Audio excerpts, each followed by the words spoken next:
요한복음 14장 1절에서 3절까지 있는 성경 말씀, 우리 성경과 스크린 보고 함께 합독합니다. 시작. 너희는 마음에 근심하지 말라. 하나님을 믿으니 또 나를 믿으라. 내 아버지 집에 거할 곳이 많도다. 그렇지 않으면 너희에게 일렀으리라. 내가 너희를 위하여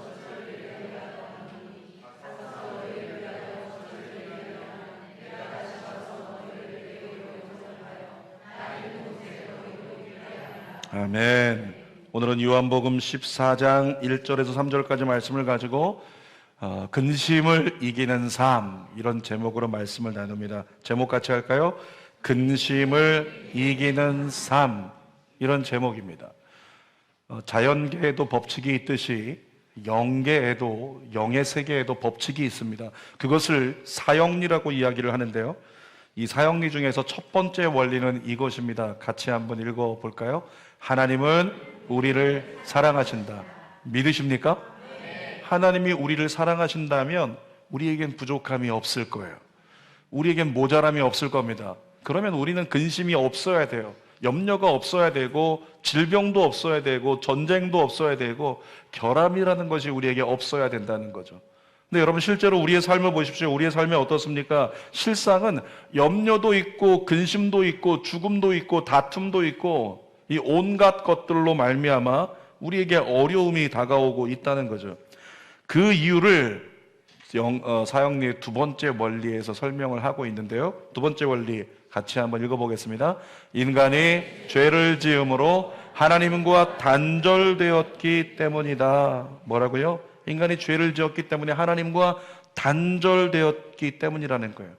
하나님은 생명이시고 하나님은 사랑이신데 죄가 하나님과 단절되게 만들어 하나님 바깥에 있는 전쟁, 슬픔, 걱정, 염려, 근심, 불안, 질병, 이런 것들이 다가오게 되었다는 거죠. 창세기 6장 11절 말씀을 한번 읽어보겠습니다. 그때에 온 땅이 하나님 앞에 부패하여 포악함이 땅에 가득한지라. 땅에 부패함이 가득했다는 것은, 포악함이 가득했다는 것은 죄가 관영한 걸 얘기하잖아요. 그러니까 죄로 말미암아 하나님과 단절된 인생에겐 심판이 다가오게 된다는 거죠. 요한복음 15장 4절 같이 읽어볼게요. 내 안에 거하라, 나도 너희 안에 거하리라. 가지가 포도나무에 붙어있지 아니하면 스스로 열매를 맺을 수 없음 같이 너희도 내 안에 있지 아니하면 그러하리라. 여러분, 포도나무이신 예수님께 가지가 붙어있으면, 가지된 저와 여러분들이 붙어있으면 양분을 다 받아 누리기 때문에 꽃이 피고요, 잎이 틔우고 나무가 살아있게 되는 거예요. 가지가 살아있게 되는 거죠. 그런데 포도나무이신 예수님으로부터 떨어지면 예수님 말씀하시죠. 너희는 말라버릴 거야. 다시 말하면 잎이 말라서 부서지게 되고, 꽃이 피지 못하게 되고, 열매 맺지 못하게 되는 인생이 된다는 거죠. 그것을 오늘 본문에 대입해서 얘기하면 너희는 평안을 누릴 수 없을 거야. 근심하게 될 거야. 하나님으로부터 떨어져 나오면 그런 이야기를 하고 있는 겁니다. 여러분, 인생들은, 저와 여러분들은 죄로 말미암아 하나님과 단절된 삶을 너무 오랫동안 살아왔고, 그 습성이 지금도 남아있어서 온전히 하나님을 믿지 못한다는 거예요. 그래서 근심을 이길 힘이 없다고요. 오늘 본문이 그것을 설명하기를 원하는데, 우리 세 가지로 함께 나누겠습니다. 첫 번째로는 근심이 다가올 때, 다른 말로 하면 언제 근심이 다가오는가 한번 돌아보기를 원해요. 1절 말씀 다시 읽어보겠습니다. 시작. 너희는 마음에 근심하지 말라. 하나님을 믿으니 또 나를 믿으라. 여러분, 이 말씀을 지금 누가 듣고 있는 거냐면 성경에서 제자들이 듣고 있는 거예요. 근데 우리 성화를 통해 보셨죠? 성만찬에 12제자가 이렇게 한 상에 둘러 앉아 있는데, 거기서 예수님께서 말씀하신 거예요. 정말 너희는 마음에 근심하지 말라. 하나님을 믿으니 또 나를 믿으라. 이 12제자는 누구냐면 생업을 포기한 사람이에요. 예수님께서 베드로야 날 따라오라, 시몬 날 따라오라, 야고보 날 따라오라 부르실 때 제자들은 하나같이 어떻게 했냐면 자기가 가지고 있던 생업, 그물을 버려두고, 세관에 앉아있던 사람이 세관의 모든 직업을 내려놓고 예수님을 따랐던 사람들이라는 거죠. 그렇게 예수님과 함께 살았어요. 3년 반 동안. 여러분, 예수님 따라다니는 동안에 제자들이 부자가 됐습니까? 삶에 엄청난 윤택함이 있었나요? 그런 것은 별로 없었습니다. 그런데 제자들에게 한 가지만큼은 확실했어요. 예수님과 동행했더니 3년 반을 따라다녔더니 그들 마음 가운데 평안이 있었다는 거예요. 어느 누구도 두려워하지 않을 만한, 죽은 자가 있으면 죽은 자를 살리고 병든 자가 있으면 병든 자를 고치고 귀신 들린 자가 있으면 귀신을 쫓아내주니까, 또 먹을 것이 없으면 오병이요 칠병이요, 이렇게 되니 제자들이 깨닫은 겁니다. 예수님과 함께 있을 땐 아무 문제 없구나. 그래서 그들은 평안을 누렸다는 거죠. 여러분에게 묻겠습니다. 제자들이 누렸던 평안의 근거가 뭐죠? 평안의 근거가 뭘까요? 예수님과 함께 있었기 때문에, 다른 말로 하면 예수님과 동행했기 때문이라는 거예요. 우리가 수련회를 하면 수련회 기간 동안에 공통적인 이야기들이 나옵니다. 수련회 동안에 너무 좋아요, 목사님, 너무 좋습니다, 여기가 천국 같습니다, 그렇게 얘기합니다. 그리고 마지막 밤에는 얘기합니다. 수련회 안 끝났으면 좋겠다, 하루 더 했으면 좋겠다, 이런 얘기한단 말이에요. 왜 그런 얘기를 할까요? 왜 그런 이야기를 성도들이 꺼내고 있냐는 거죠. 그 순간만큼 수련회가 있는데 평안이 누려지는 거예요. 마음에 평안이 있기 때문에. 그러면 또 질문하겠습니다. 왜 수련회에서는 평안이 누려질까요? 처음부터 끝까지 예수님과 동행하기 때문에. 아침에도 예배하고, 오전에도 주님 나누고, 점심 먹으면서 또 교제하고, 오후에도 주님 나누고, 계속 수련회에 있으면 주님을 나누면서 주님과 동행하는 삶을 사니, 그랬더니 평안했다는 거죠. 사랑하는 여러분, 여러분의 인생에 정말로 평안하게 원하신다면 예수님과 동행하십시오. 그러면 평안하다, 이것이 성경의 진리잖아요. 여러분, 예수님과 함께 지냈던 제자들, 함께 있는 동안에 평안했는데 갑자기 근심하기 시작했어요. 이유가 뭘까요? 요한복음 13장 36절 읽어볼게요. 시작. 시몬 베드로가 이르되 주여 어디로 가시나이까? 잠깐만요. 예수님께서 제자들에게 미리 말씀하셨어요. 얘들아, 나 간다. 너희 두고 갈 거야. 심지어 예수님은 내가 죽을 거야. 그렇게 말씀까지 하셨다는 거죠. 계속 읽어보겠습니다. 주여 어디로 가시나이까? 예수께서 대답하시되 내가 가는 곳에 내가 지금은 따라올 수 없으나 후에는 따라오리라. 예수님은 어디로 가시든지 제가 끝까지 함께 할 거예요. 베드로가 얘기했는데 내가 지금 가는 곳에 넌 못 따라와. 그러니까 이제 곧 너와 나는 동행이 끝나. 너희가 나와 함께 있지 못할 거야. 이렇게 말씀하신 거죠. 여러분, 제자들은 즉시 불안과 걱정에 사로잡혔습니다. 예수님이 없다면 더 이상 따라갈 대상이 없는 거예요. 이제껏 예수님 따라서 모든 것 버려두고 예수님 따라 3년 반을 걸어왔는데 예수님이 더 이상 따라오지 못한다고 말씀하시니 이제 따라갈 대상이 사라진 거죠. 금을 버려두고 예수님 한 번만 보고 따라와서 3년 반을 보냈는데 이제 예수 없이 살아야 된다? 이것이 제자들에게 근심이 됐던 거예요. 이들은 고민합니다. 다시 갈릴리 바닷가 돌아가서 금을 던져야 되나? 다시 세관에 가서 앉아 있어야 되는 건가? 고민에 직면하면서 근심하고 있었다는 거죠. 그런데 제자들 마음 가운데 있는 근심을 누가 아셨다고요? 예수님이 아셔요. 그러니까 그들이 근심하고 있을 때 예수님께서 그들에게 말씀하신 거예요. 너희는 마음에 근심하지 말라. 이렇게 분명한 어조로 말씀하신 거죠. 사랑하는 여러분, 예수님과 동행하는 삶을 놓치지 않기를 바랍니다. 예수님과 동행하는 삶을 놓치는 순간 우리에게는 근심이 다가오는 걸 막을 힘이 없는 거예요. 자, 두 번째로 하나님과 예수님을 믿으라고 예수님 말씀하셨어요. 1절 다시 읽어보겠습니다. 시작. 너희는 마음에 근심하지 말라. 하나님을 믿으니 또 나를 믿으라. 예수님 이렇게 말씀하시기 전에 이미 뭘 하셨다고요? 제자들의 마음이 근심하고 있다는 걸 아셨어요. 제자들은 이미 근심에 묶이기 시작했습니다. 여러분, 근심에 묶이면 어떻게 되는 줄 아세요? 진리가 내 안에서 힘이 되지 못해요. 진리는 우리에게서 믿음으로 선포될 때 힘이 있는데 할 수 있거든요. 무슨 말이냐? 믿는 자에게 능치 못할 일이 없다. 우리가 이런 고백을 가지고 주께서 내게 능력 주시면 모든 걸 할 수 있다는 고백, 주 예수를 믿으면 너와 내 집이 구원을 받는다는 고백, 이런 고백들이 외쳐지고 선포되어야 그것이 진리의 빛이 발하는 건데, 나에게 근심이 다가오면 그때부터 진리를 선포하지 못한다는 거죠. 부정적 생각이 밀려와서 흉악한 밧줄이 되어서 믿음이 작동하지 못하도록 우리 마음을 결박해 버리는 겁니다. 근심에 눌린 제자들에게 예수님은 한마디로 말씀하셨습니다. 너희는 마음에 근심하지 말라. 여러분, 제자들 입장에서 의아합니다. 아니, 우리 마음이 근심된 거 주님이 아시는구나. 근데 주님도 아실 만한데 왜 우리가 근심할 수밖에 없는지, 이 상황에 어떻게 우리가 근심하지 않을 수 있다는 말인가? 제자들은 생각했겠죠. 그때 예수님께서 연이어서 원론적인 선포를 하십니다. 하나님을 믿으니 또 나를 믿으라. 같이 할까요? 하나님을 믿으니 또 나를 믿으라. 한 번 더. 하나님을 믿으니 또 나를 믿으라. 여러분, 예수님 말씀 뭐냐면 너희에게 장차 근심이 다가오겠지만 하나님을 믿는다면, 그리고 나 예수를 믿는다면 너희는 근심을 이기게 될 거야. 여러분, 성경은 얘기합니다. 근심이 없다고 하지 않았어요. 근심이 다가올 거고 환난이 다가올 거고 흉년도 다가올 수 있다고 했어요. 근데 그 모든 것을 이길 수 있는 힘을 하나님이 주신다고 말씀하셨죠. 무엇만 하면 된다? 하나님만 믿으면 된다는 거예요. 여러분, 우리가 하나님의 실존을 정말로 믿는다면 예수님은 약속하십니다. 세상이 줄 수 없는 평안을 너에게 주리라. 요한복음 14장 27절 읽어보겠습니다. 평안을 너희에게 끼치노니 곧 나의 평안을 너희에게 주노라. 내가 너희에게 주는 것은 세상이 주는 것과 같지 아니하니라. 너희는 마음에 근심하지도 말고 두려워하지 말라. 예수님께서 뭐라고 말씀하세요? 너에게 평안을 줄 거야, 평안을 줄 거야, 평안을 줄 거야, 이렇게 말씀하고 계시니까 우리는 그래, 평안을 얻어야지, 평안을 얻어야지, 이것이 그리스도인의 1차적인 목적일까요? 평안을 얻는 게 목적이 아니에요. 주님이 너희에게 평안이 있을 거야, 평안이 있을 거야. 이건 뭐냐면 너희에게는 평안의 열매가 맺힐 거야, 이렇게 말씀하고 계신 거예요. 무엇인가 하면 너희가 1차적인 목적을 이룬다면 너희에게 평강이 있을 거야. 그 1차적인 목적이 뭘까요? 하나님과의 관계 회복이요. 정말로 하나님을 나의 하나님으로 믿고 그분이 실존하신다는 것을 우리가 믿는다면, 아멘.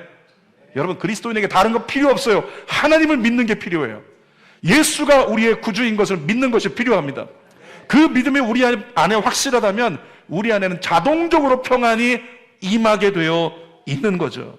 대표적인 사람이 누구예요? 사도 바울입니다. 목에 칼이 들어와도 사도 바울은 흔들린 적이 없어요. 어떤 경우에도 요동하지 않았습니다. 왜? 하나님을 믿었기 때문에. 표대이신 예수님만 바라보고 이제껏 믿고 걸어왔기 때문에 흔들림이 없는 그의 믿음이 어떤 위협도 그의 마음을 빼앗지 못하게 만들었다는 거죠. 그러니까 우리가 정말로 찾아야 될 것은 하나님과의 관계 회복입니다. 여러분, 그런데도 우리는 하나님을 찾기보다 내게 평안을 줄 수 있는 다른 조건과 이유를 찾아다닙니다. 많이 고민을 하죠. 내가 어떻게 되면 평안할까? 내 통장에 잔고가 많으면 평안할까? 내 통장에 잔고가 1,000만 원만 있으면 진짜 평안할 것 같은데, 그런 생각을 우리는 하게 됩니다.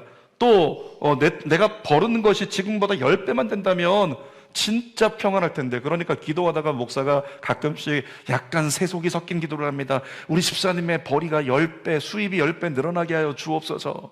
그러면 얼굴이 활짝 펴요. 성도들이 활짝 펴지는 거 아주 간단해요. 10배 복을 받아라. 그러면 끝나버리는 거예요. 여러분, 우리는 생각합니다. 더 많이 가지면 평안할 것 같은데, 더 많이 누릴 수 있다면, 더 많이 얻을 수 있다면 우리는 평안할 것 같은데, 이렇게 생각을 한단 말이죠. 근데 어느 날 진짜 10배 이상 가지고 더 많이 누리는 일을 경험하게 되는 사람들이 있단 말이죠. 근데 그 더 많은 걸 가진 뒤에 좌절합니다. 이유가 뭘까요? 이만큼 많이 가졌다고 이거면 될 거라고, 우리 아이 정말 좋은 대학 들어가고 정말 좋은 직장 들어갔다고 이거면 될 거라고 생각했는데 마음에 평안이 없어요.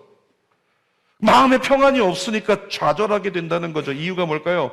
번지수가 잘못돼서 그래요.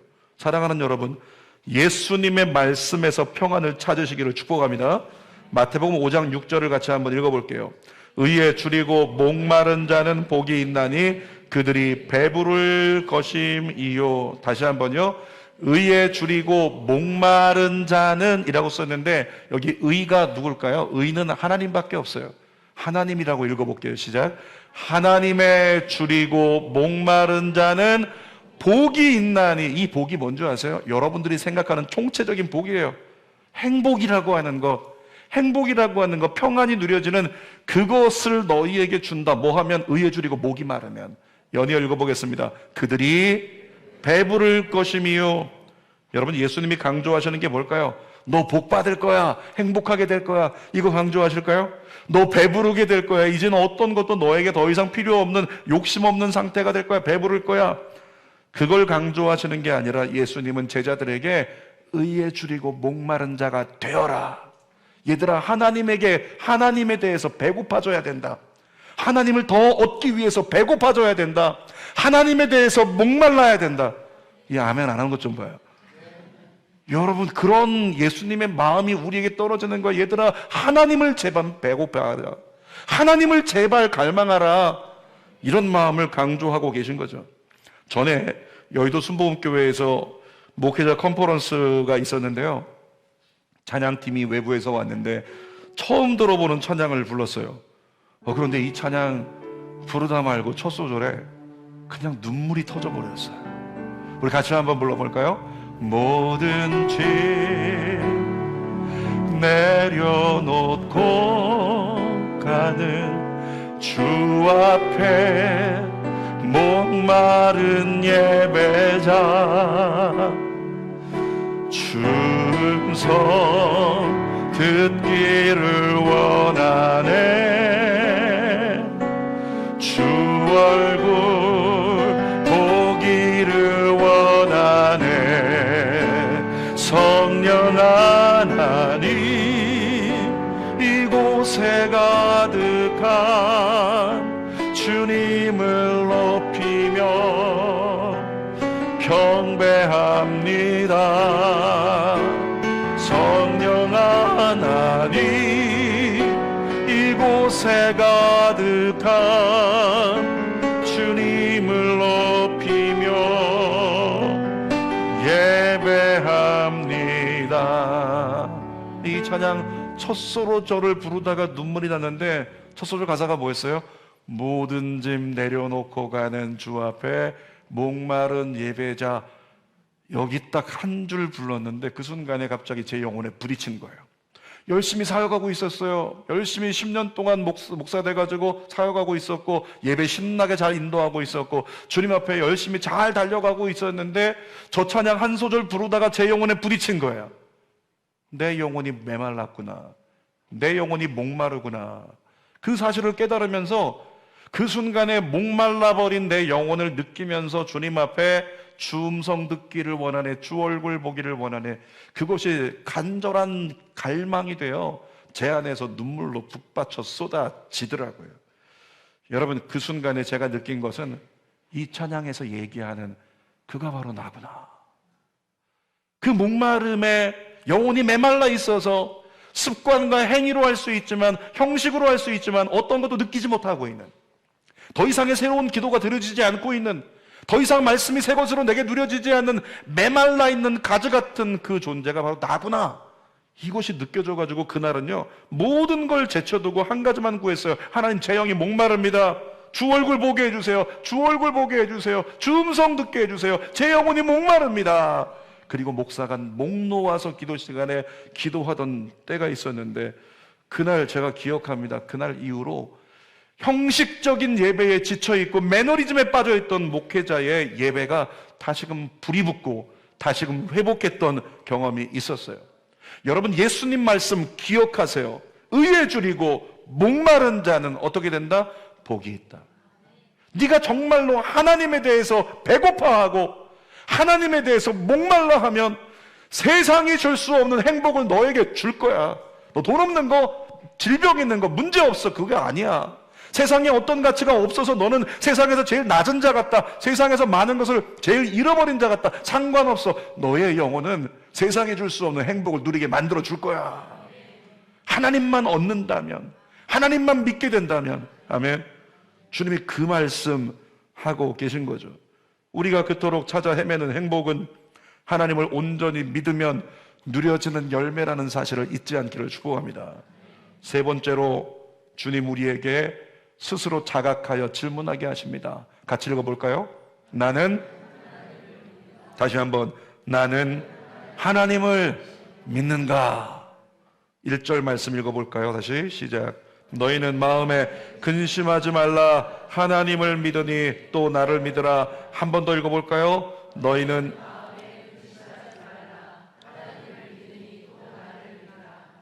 여러분, 제자들에게 예수님께서 얘들아 하나님을 믿어, 얘들아 나를 믿어. 왜 이렇게 말씀하실까요? 예수님 아셨거든요. 제자들이 근심하고 있다는 것. 그리고 그들의 근심의 이유가 뭔지 아셨어요. 하나님을 믿지 못하기 때문에 그래요. 예수님을 믿지 못하기 때문에 그들은 근심하고 있구나, 이것을 아셨다는 거죠. 그래서 그렇게 말씀하시는 거예요. 여러분, 마음속에 근심이 있다는 것은 하나님을 참으로 믿지 않는다는 안타까운 증거인 겁니다. 하나님을 믿으면 근심을 이기고 평안을 누리게 된다고 성경은 선포하고 있습니다. 그러면 이 자리에 있는 여러분들은 어떨까요? 여러분들은 정말로 하나님을 진짜로 믿고 있습니까? 진짜로 하나님을 믿고 있을까요? 거꾸로 질문할게요. 여러분, 지금 여러분 마음에 평안이 있습니까? 100세 시대라고 하거든요. 100세 시대라고 하는데 앞으로 장래를 생각할 때 그 많은 세월을 살아가려면 나에게 뭐가 필요할까? 걱정부터 앞서고 근심이 다가와 자꾸 마음을 답답하게 하는데, 조급하게 하는데, 여러분의 장래를 생각할 때 평안이 있습니까? 평안이 없다면, 온전한 평안이 없다면 내가 하나님을 100% 믿지 못하고 있다는 증거라는 거죠. 여러분, 인간은 갑작스럽게 닥친 불행으로 인해서 평정심을 잃어버립니다. 갑자기 어떤 사고가 터졌어요. 재정적인 사고, 질병의 사고, 여러 가지 문제들이 터지는데 그 순간 멘탈이 깨져버려요. 평정심을 잃어버린다고요. 잘 생각해 보세요. 갑작스럽게 다가오는 불행 때문에 평정심을 잃고 근심하게 되었을까요? 아니라는 거예요. 우리가 준비되어 있지 않았기 때문이라는 거예요. 갑작스런 불행, 갑작스런 환난을 대비할 준비가 우리에게 모자랐다는 거죠. 하나님을 온전히 믿지 않았기 때문에 갑작스런 불행 가운데 마음이 흔들리고 근심에 넘어지게 됐다는 거죠. 사랑하는 여러분, 다시 질문하겠습니다. 여러분 마음에 평안이 있습니까? 정말로 평안이 있으신가요? 어떤 상황이 다가와도 요동하지 않고 자신 있게 헤쳐나갈 준비가 됐습니까? 그게 하나님 주시는 평안이거든요. 그 평안이 여러분에게 있기를 원합니다. 문제는 뭐냐면 아이러니하게도 이 질문에 답을 할 수가 없는데 우리는 태어나요. 이 질문에 답을 할 수 없는, 어떤 상황이 다가와도 요동하지 않을 수 있는 평안이 있는가? 난 아멘이 안 나와요. 난 아니니까. 그런데 아이러니하게도 그렇게 아닌 상태인데도 불구하고 너무 태어나요. 너무 태연하게 신앙생활 한다는 거죠. 여전히 달라질 게 아무것도 없어요. 그게 아님에도 불구하고 주 앞으로 더 나갈 생각도 없어요. 더 예배할 생각도 없어요. 더 기도할 생각도 없어요. 더 주님께 엎드릴 생각도 없어요. 이것이 가장 큰 슬픔의 영적 문둥병이라고 하는 거죠. 요즘에요, 금요 성령 집회에 70인의 믿음의 용사를 세우겠다는 목표로 달리고 있습니다. 예수님 말씀하신 명령 마태복음에서 한 가지씩 찾아가면서 일주일 동안 실천하자, 그렇게 외치고 있는데 정말로 5가지 예수님 명령을 따라 발을 내딛고 있는데 얼마 가지 않았지만 제가 느끼는 느낌은 이래요. 성도들이 단단해지고 있구나. 조금씩 단단해지고 있구나. 주님 말씀 순종하다 보니 단단해지고 있구나. 여러분, 아직 늦지 않았으니 이제라도 합류할 수 있기를 바랍니다. 아멘이 없네요. 아멘이 없어요. 아멘이. 이제라도 합류하시길 바랍니다. 진짜 그래 보세요. 히브리서 11장 보면 믿음의 영웅들의 스토리가 나오는데요, 다른 사람들과 같은 조건에 살고 있었지만 전혀 다른 삶을 살았던 사람들의 믿음의 이야기가 나옵니다. 2구절만 읽어보겠습니다. 히브리서 11장 7절 8절 시작.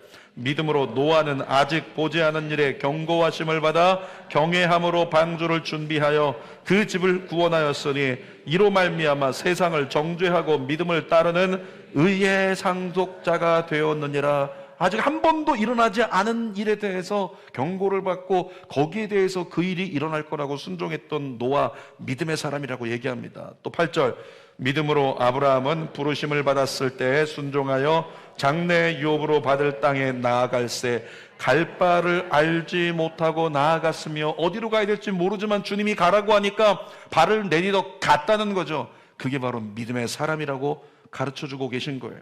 사랑하는 여러분, 갈 길을 몰랐지만 어떤 경우에도 흔들리지 않고 하나님의 은혜를 경험할 수 있었던 이 믿음의 사람들의 근거가 뭘까요? 그 근거를 6절 말씀에 얘기하고 있습니다. 히브리서 11장 6절, 하나님께 나아가는 자는 반드시 그가 계신 것과, 다시 한번 뭐라고요? 하나님께 나아가는 자는 반드시 그가 계신 것과, 이거 뭐 얘기하는 거예요? 하나님의 실존을 믿으라는 거예요. 하나님께 나아가는 자는 하나님은 살아계시다, 하나님은 진짜 계시다, 하나님을 내가 믿는다, 그 이름을 부르는 자 구원받는다, 예수 이름 부르면 역사하신다, 그것을 내가 믿는다, 이 믿음을 가지고 있다는 걸 얘기하고 있는 거죠. 다시 처음부터 읽어볼게요. 시작. 하나님께 나아가는 자는 반드시 그가 계신 것과 또한 그가 자기를 찾는 자들에게 상 주시는 이심을 믿어야 할지니라. 여러분, 하나님의 존재와 실존에 대한 확신이 없으면 마음의 평안을 누릴 수가 없습니다. 고공 낙하를 하는 사람들을 봤어요. 비행기가 3,000m, 때로는 높게 10,000m까지 올라가서 거기서 고공 낙하를 하는 사람들이 있는데, 뛰어내리는 사람들을 보니까요, TV에서 마치 3m 아래 그냥 에어바운스 있어가지고 거기 폴짝 뛰어내리는 사람처럼 너무 편안하게 또 뛰어내려요. 카메라 향해서 손 흔들다가 뛰어내려요. 막 점핑하면서 뛰어내립니다. 그 구르기 하면서 뛰어내리고 누군가 뒤로 뛰어내리고 그러는데 얼굴에 근심하는 표정이 하나도 없습니다. 이유가 뭘까요? 높은 하늘에서 뛰어내리는데 그렇게 편안한 이유, 내가 메고 있는 낙하산이 나를 지켜줄 거야 라고 하는 믿음에 대한 확신이 있으니까, 그것이 확신이 있으니까 자유롭게 뛰어내린다는 거죠. 여러분, 우리 인생은 날마다 새로운 고공 낙하를 하는 것과 비슷합니다. 정말로 매일매일의 삶이 두려움의 연속이에요. 제가 성전 건축 준비하다 보니까요, 이런 것도 두려움이 되는구나, 제가 새롭게 느낀 것이 있어요. TV를 보다가 금리 이야기가 나오면 갑자기 등골이 쭉 뼈서는 거예요. 금리 어떻게 되는 거야? 어떻게 되는 거야? 금리가 사람을 두렵게 하는 거 처음 느꼈어요. 그런 두려움이 있더라는 거죠. 또 세계적으로 전쟁이 확산 양상을 보이면서 이 시기에 군대에 자녀를 보낸 가정은 제발 목사님 전쟁 안 나게 해주세요, 전쟁 안 나게 해주세요. 끝에 수식어를 하나 붙였네요. 우리 아이 제대할 때까지만. 그럼 이 아이 제대 끝나고 나면 전쟁이 나도 되는 건가? 이런 질문을 자아내는 거죠. 우리 아이 지금 군대에 있으니까 애 있을 동안만, 제대할 때까지만 전쟁 막아주세요. 이렇게 기도하는 이도 있더라고요. 여러분, 또 어떤 분들은 어제도 보니까 미국이 이란을 상대로 보복 공격을 가하면서 세계 정세가 술렁이고 있습니다. 위에 있는 김정은은 어떻게 합니까? 날마다 계속 남조선을 불바다로 만들겠다, 그렇게 위협하면서 전쟁하겠다, 이제는 진짜 하겠다. 언제 진짜가 될지 모르겠어요. 진짜 하겠다고 계속 얘기를 하고 있잖아요. 어떤 분은 또 이런 얘기 하더라고요. 목사님, 전쟁이 지금 중요한 게 아니고요, 지금 난방비 폭탄 때문에 관리비 많이 나와서 죽겠다고 이렇게 말씀하시는 분도 계세요. 여러분 기억하십시오. 관리비 폭탄 맞은 분들 많이 계신데, 여러분 안타까운 소식이지만 그 여러분이 낸 관리비는요, 한 달 전 거라 이제 돌아오는 관리비가 더 많이 나올 거예요. 마음의 준비를 하세요. 상황이 이러니까 하루라도 근심 없이 평안하게 지내는 것이 거의 불가능해 보인다는 거죠. 여러분, 사람들은 다른 방법으로 평안을 찾으려고 애쓰지만 모든 수고는 헛된 것입니다. 하나님의 실존에 대한 확신이 없다면 절대로 온전한 평안은 주어지지 않습니다. 그래서 우리는 이쯤 되어 기도해야 됩니다. 주님, 하나님을 믿는 믿음을 제게 해주세요. 하나님을 온전히 믿어야 되는데, 예수님을 온전히 믿어야 되는데 말씀 듣다 보니 그 믿음이 제게 없네요. 주여, 나의 믿음 없는 것을 도와주소서. 주여, 나에게 믿음을 주세요. 흔들리지 않는 믿음을 주세요. 이렇게 기도해야 된다는 거죠. 여러분, 눈 감고 우리 한 10초 동안만 기도할까요? 주님, 나에게 믿음을 달라고. 시작. 하나님, 나에게 믿음을 주옵소서. 믿음을 주옵소서. 주님을 믿게 해주십시오. 예수님을 믿게 해주십시오. 예수님을 믿게 해주십시오. 여러분 안에 믿음이 임하기를 원합니다. 한 가지 이야기로 설교 마치겠습니다. 우리 함께 예배드리고 계신 우리 김혜정 집사님, 동생분 장례식에 이렇게 가면서 이야기를 들어보니까 가족들이 너무 많이 상심해요. 너무 많이 아파하고, 그런데 천국 입성 예배를 가서 인도해야 되는데 무슨 말로 위로가 되겠습니까? 무슨 말로 그 상한 마음이 회복될 수 있겠습니까? 어떤 것으로도 안 될 것 같아요. 그때 주의 종들은 제일 마음에 힘들거든요. 그래서 제가 하나님께 나아가서 그 장례식장 가서 이렇게 조문을 드리면서 조화를 올려드리면서, 그러면서도 하나님께 기도합니다. 하나님, 종을 통해서 이 예배를 통해 이 가정에 하나님의 위로가 있게 해달라고. 그리고 찬송 부르던 중에 아직까지도 무슨 말씀을 전해야 될지 모르겠어요. 어떤 말을 해야 될지. 그래서 제가 하나님께 기도했어요. 성령님, 성령님, 하나님이 인도하실 줄 믿습니다. 여러분, 그 순간에 제가 뭐 했다? 하나님을 믿었다. 예수님을 믿었다. 말씀을 주실 거라고. 그리고 나서 김장현 목사님 대표기도 끝나고 나서 말씀을 전하는데, 말씀을 전하면서도 제 스스로가 느끼는 것이 뭐냐면, 제가 이제껏 장례 집례하면서 한 번도 전해본 적이 없는 메시지를 선포하고 있었어요. 성령께 맡기고 성령이 감동하시는 대로 말씀을 전하겠다라고 주님을 믿는다고 고백했는데, 정말로 제 입술을 통해서 성령께서 말씀하시는 것이 느껴졌어요. 그리고 말씀을 전하면서 가족들이 울고 있지만 그들 안에 치유가 일어나고 있다는 그 사실이 느껴졌어요. 어머니이신 우리 김동남 집사님, 딸을 잃은 엄마의 마음에서 말씀을 선포하면서 치유가 일어나고 있구나 느껴지는 거예요. 아내를 잃은 남편의 마음에서 치유가 일어나는 것이 느껴지는 거죠. 동생을 잃은 언니와 언니를 잃은 동생의 마음에서 치유가 일어나는 것이 느껴지는 거예요. 그리고 실제로 천국 입성 예배 이후에 모든 가족을 보니까 슬픔을 이겨내고 소망을 품기 시작한 증거가 가족들에게서 보이기 시작한 거죠. 여러분, 그 소망의 결과로 모든 가족들이 다 보니 다 같이 하나같이 이렇게 얘기를 하는 겁니다. 남편이 저를 찾아와서 손 붙잡고 인사하는데, 목사님, 제가 교회 정말 예전에 나가다가 오랫동안 안 나가는데 다시 예수님께 돌아가겠습니다 라고 믿음으로 고백을 하고, 온 가족이 다, 동생들도 다 예수님 믿겠다고, 다 예수님 믿겠다고. 그리고 오늘 아버님도 이렇게 예배 나오셔서 예수 안에 살기로 저와 함께 결심기도 하시고 예수 믿기로 결정하셨어요. 여러분, 놀라운 건 그 결정 이후에 가족들이 아픔의 눈물을 그쳤다는 거예요. 그리고 소망의 눈물을 지어내면서 가족들 안에 평안이 임했다는 거죠. 마지막 날 저녁에 조문하고 오신 분들이 그런 얘기 하더라고요. 가면 얼마나 힘들어할까, 얼마나 아파할까, 그것 때문에 염려하면서 어떻게 무슨 말을 해야 되지 고민하고 갔는데 가족들이 평안하다는 거예요. 가족들이 평안했다는 거죠. 저는 믿습니다. 이것이 바로 믿음의 결과라고. 가족들이 예배를 드리면서 뭐 하게 됐어요? 하나님의 말씀을 믿게 됐어요. 예수님의 말씀을 믿게 된 거예요.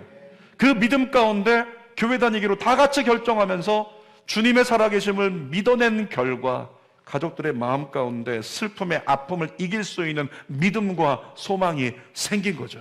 설교 결론입니다. 오늘 제목이 뭐였어요?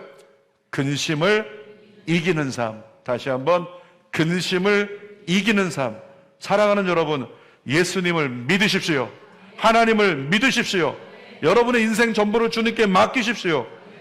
그러면 근심 대신 행복과 평안과 기쁨을 허락해 주실 겁니다.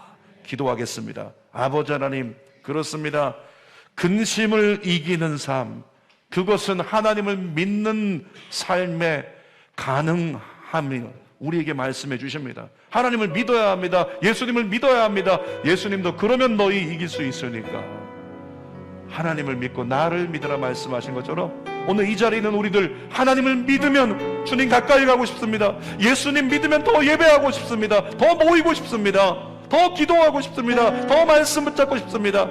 그 믿음의 증거가 우리의 삶에 나타나게 허락하여 주시옵소서.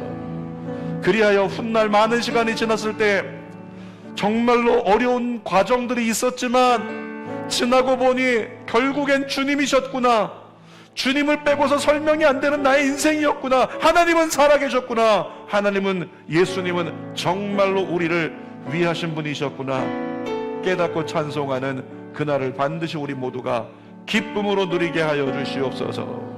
예수님의 이름으로 기도드립니다. 아멘. 두 손을 가슴에 대고 찬양 부르고 기도합시다.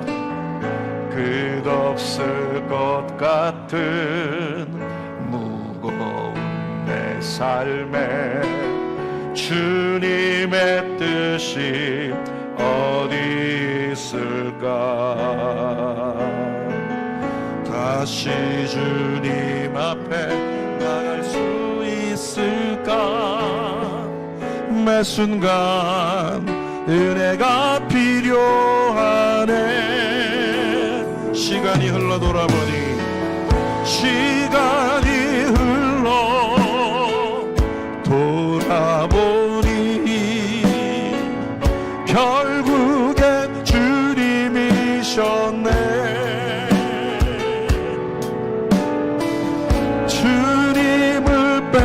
빼고서 설명이 안 되네. 은혜 속에 살고 있었네. 어제도 오늘도 오늘도 죄 많은 내 삶에 주님의 뜻이 어디 있을까. 반복된 내 삶에 소망이 있을까. 매 순간 은혜가 필요하대. 시간이 흘러 돌아보니 결국엔 주님이셨네. 주님을 빼고서 설명이 안 되네. 은혜 속에